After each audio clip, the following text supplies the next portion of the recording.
Get your free copy of the complete tutorial at www.teachucomp.com/free.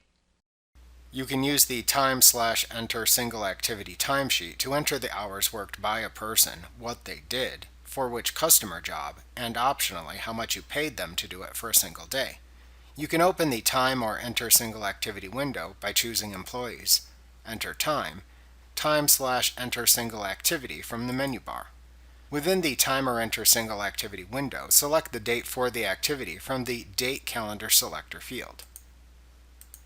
Use the Name drop-down to select the person whose time you are entering. Enter the customer job, service item,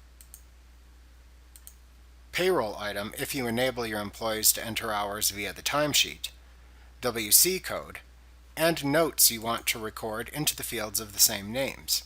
Then enter the duration of time to record this activity into the Duration field.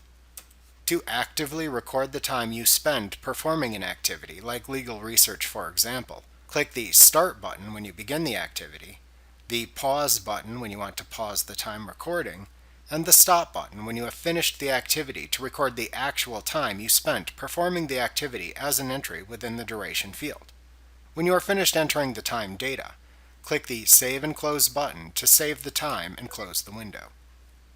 Like what you see? Pick up your free copy of the complete tutorial at www.teachucomp.com/free.